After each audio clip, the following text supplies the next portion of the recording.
I destroyed the life of one man.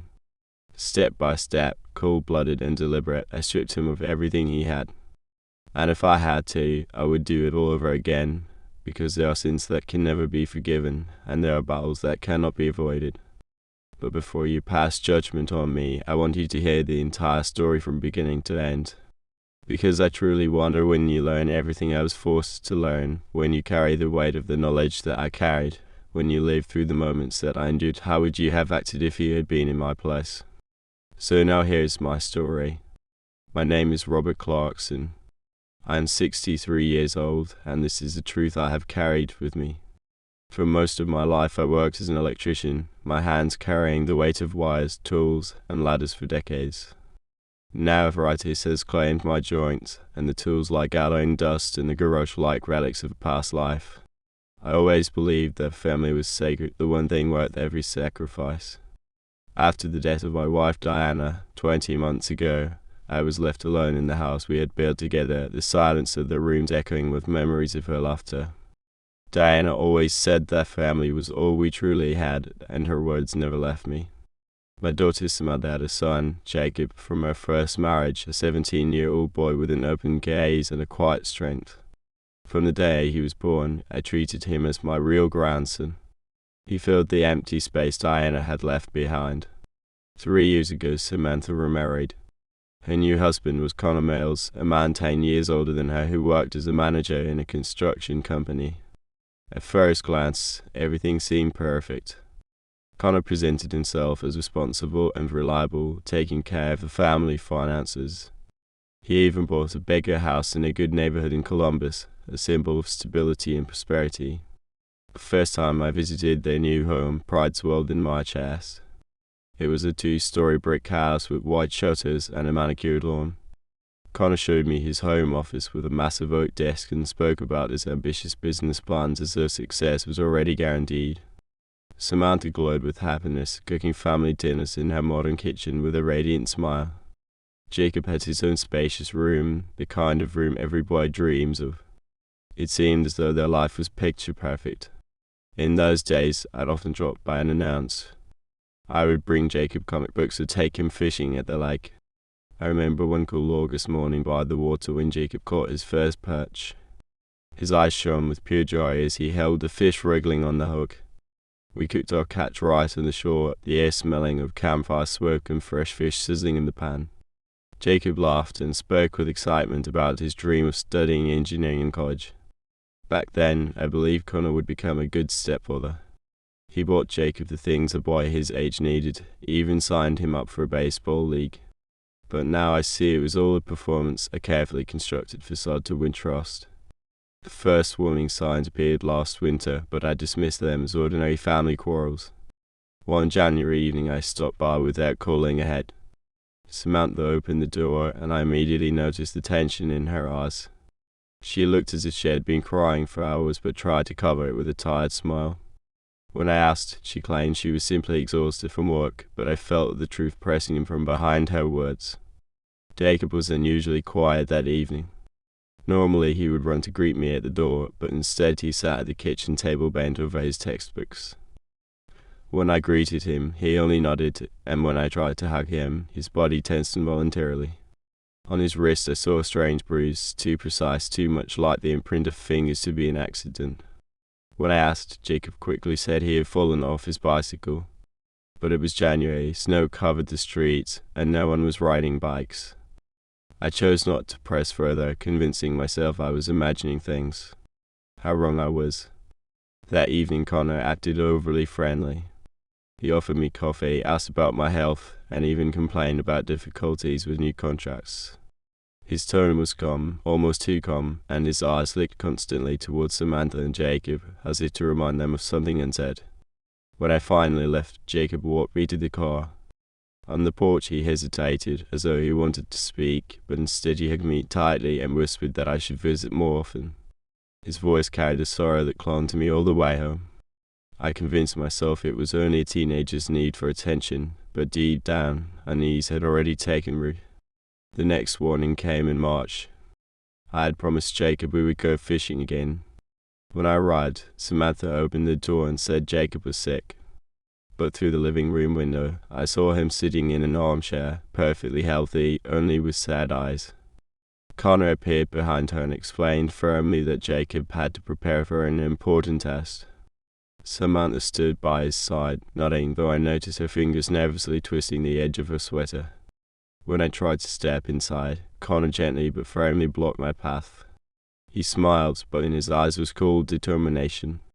He said Jacob needed to learn responsibility, that constant entertainment would harm his growth. His words sounded reasonable, yet something in his tone unsettled me. I left that day with a heavy heart. Something was shifting in their household, and I could not yet name it. By May, the situation had worsened. Jacob stopped answering my calls. When I rang the house phone, Connor always picked up, saying Jacob was busy or asleep. Samantha also became distant, speaking briefly and often claiming she was overwhelmed with work. One day I ran into them by chance at the supermarket. Jacob looked pale, thinner, worn down. When he saw me, his face lit up for a moment, but then his expression faltered as his eyes darted nervously toward Connor.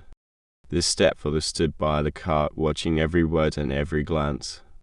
Jacob barely managed to whisper that he missed me before Connor announced it was time to leave. The boy obeyed, but turned back for one last look, and in his eyes I saw a silent plea for help. Fear kept him from speaking, and I told myself I was overreacting. That denial haunts me now like a brand of fire on my conscience. But the worst came in October, only a month before Thanksgiving, when my world collapsed entirely. It was a rainy Wednesday evening, and I was driving home from work when I noticed movement in the garage. At first I thought nothing of it. Then I looked closer, and my blood froze. Connor was inside, beating Jacob with a leather belt. Not disciplining him, beating him savagely.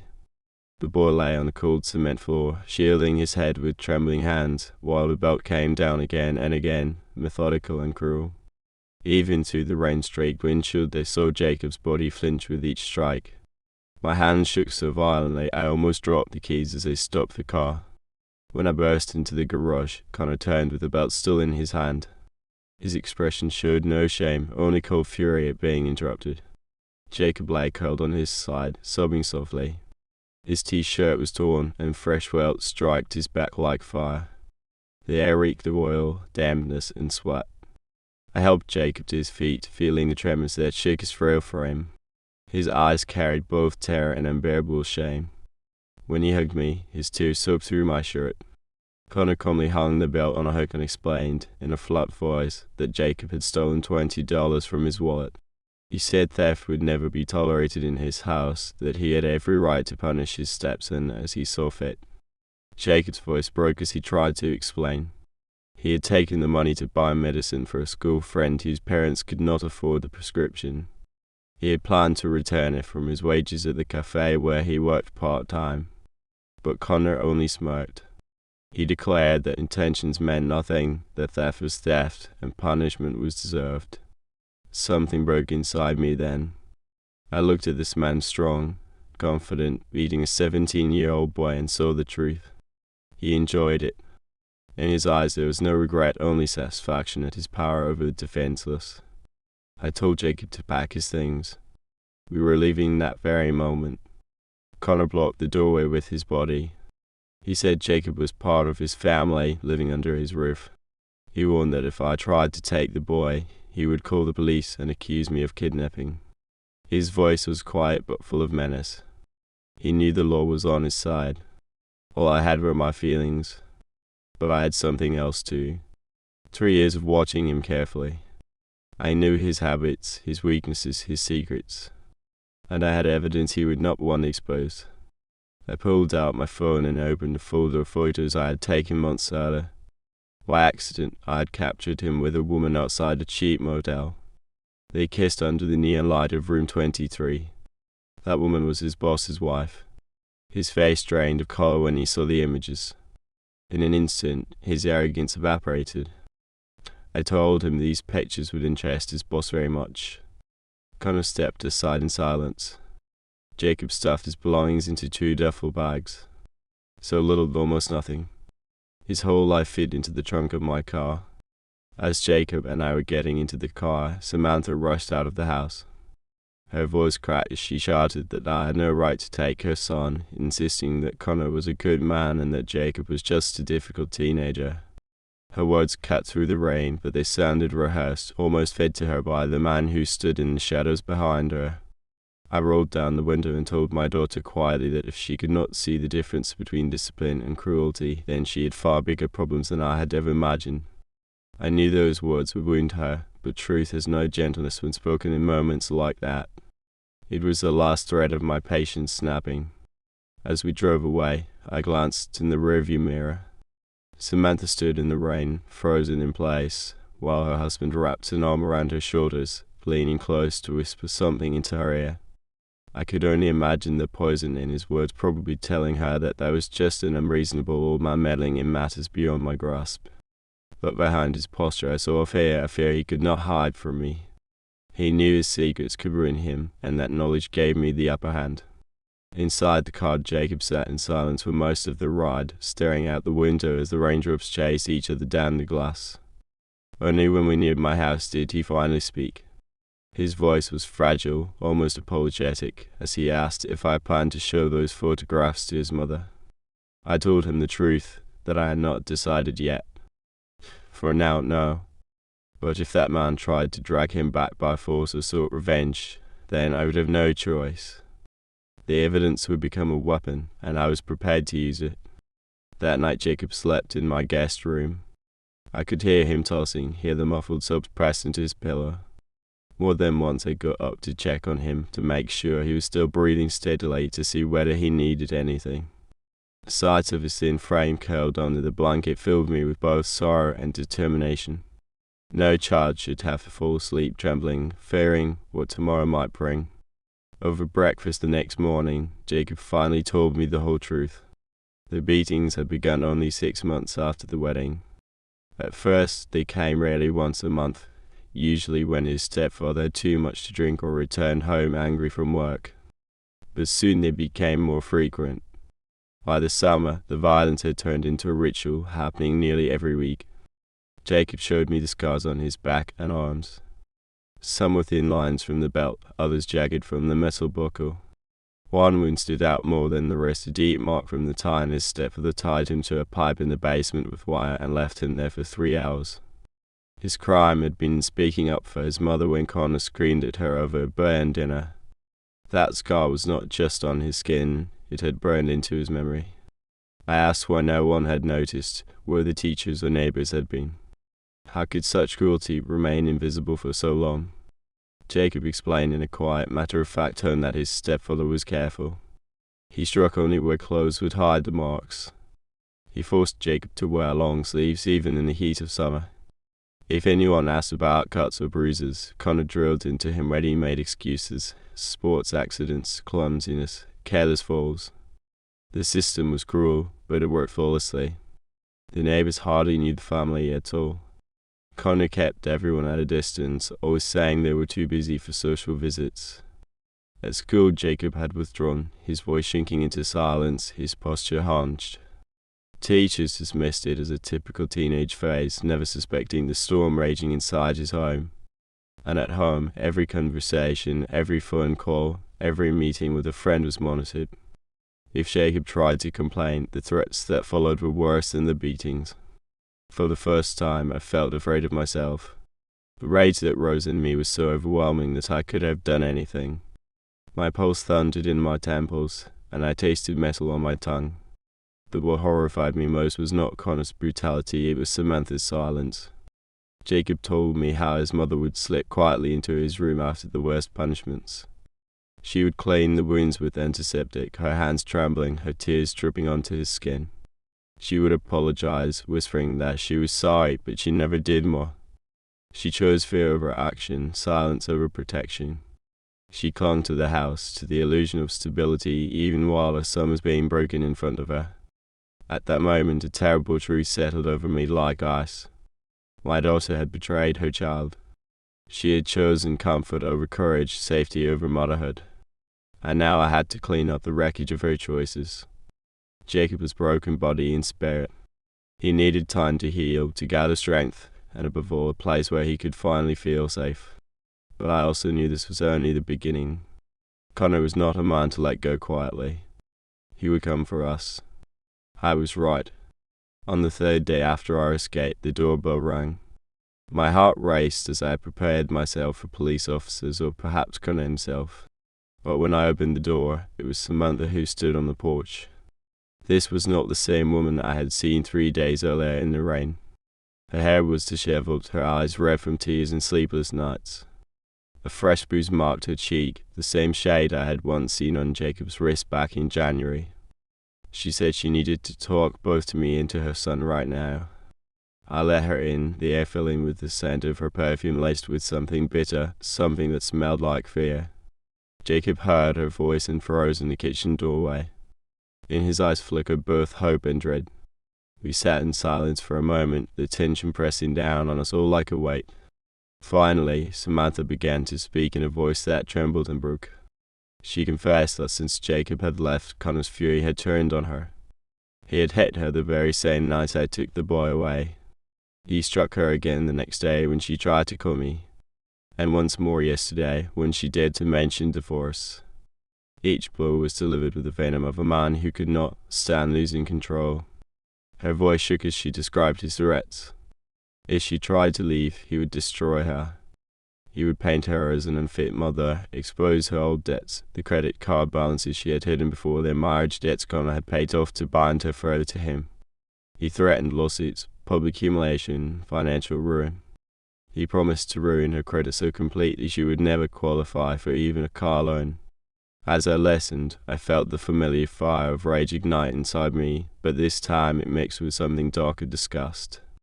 Not disgust for Connor, my hatred for him was already cold and solid. The disgust was for my own daughter, who had sat silently for years while her son was brutalized, and now came pleading only when the violence finally touched her own skin. When Jacob was beaten, she did nothing. When he was tied to pipes in the basement, she chose silence. And only now, when her comfort was shattered, did she decide to call it what it was. I asked her directly where had she been all these months when her son showed her bruises. What had she felt when she dressed his wounds and said nothing? How had she slept at night, knowing tomorrow the same cruelty would return? Samantha wept, repeating that she had been afraid, that she did not know what to do, that she thought things would get better with time. But I saw the truth in her eyes. She had always known, and she had chosen convenience over duty. Then Jacob spoke. His voice was quiet, but there was iron beneath it. He told his mother he forgave her for everything. But forgiveness did not mean forgetting, and it did not mean returning to that house of horrors. He said he would stay with me, focus on school, find work, build his own life. If she wanted to be part of that new life, she had to choose it herself. Otherwise she could remain chained to the past. In that moment I saw in my grandson not a boy, but a man. In just 3 days of freedom, he had grown into someone stronger, someone unbreakable. Samantha looked at her son, then at me, her eyes wide with fear and uncertainty. She asked what we were going to do about her husband. She was right, he would not stop. He would fight to regain control. He would come after all of us. And it was then that I made the decision that would change everything. I pulled out my phone and dialed a number. Not the police. Not a lawyer. I called Mark Steele, the man who had been Connor's boss at the construction company. Marcus and I went way back to our army days. He was a man of principle, someone who despised lies and betrayal, the kind of person who never looked the other way when injustice was right in front of him. I told him everything. About the beatings. About the photographs from the motel. About the corporate money Connor had siphoned off to finance his secret affairs. About how his trusted manager had spent years terrorizing his own family behind closed doors. Marcus listened without interruption. His silence was heavy, almost suffocating, until he finally spoke just a few words. Tomorrow morning, he said, Connor would receive notice of his termination. But not only that, the company would file a lawsuit for embezzlement. And once the bank caught wind of the legal action, they would immediately demand repayment of his mortgage in full.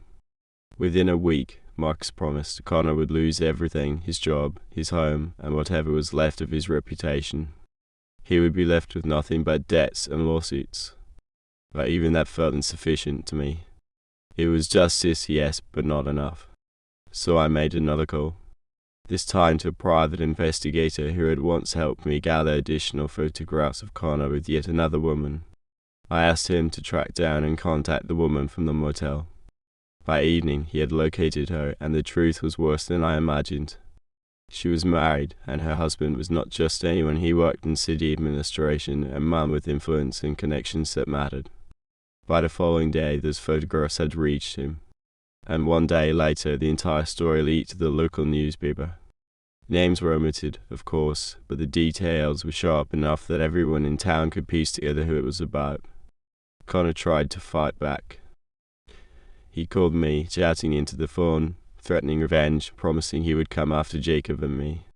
His words were loud, but they carried no weight anymore. The power had slipped from his hands. My daughter filed for divorce and moved into a small apartment across town. A year later, Jacob entered college on a scholarship and picked up part-time work at an auto repair shop.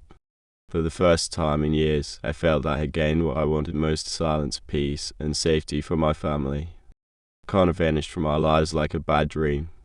The last I heard of him was a month ago. He had moved to another state, working as a warehouse laborer. He lived in a trailer and barely scraped by. Justice had come quietly, without flashing sirens or courtroom drama. No high-speed chases, no television trials. Just the slow, cold dismantling of a man who had built his life on cruelty and deception. Samantha's still trying to rebuild her relationship with her son. It is a slow, painful process. Trust, once shattered by years of silence, can only be restored piece by fragile piece.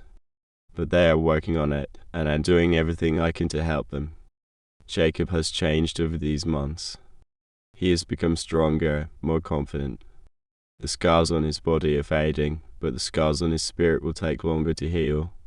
Sometimes, when he visits me and we sit together on the porch in the evening, he talks about his plans. He wants to become a social worker to help children who have endured the same kind of suffering he once endured. And I believe he will be great at it because he knows pain from the inside. He understands what it means to be unheard, unseen, and left unprotected. That knowledge will make him the kind of person who can truly help others. As for me, I learned one truth above all others.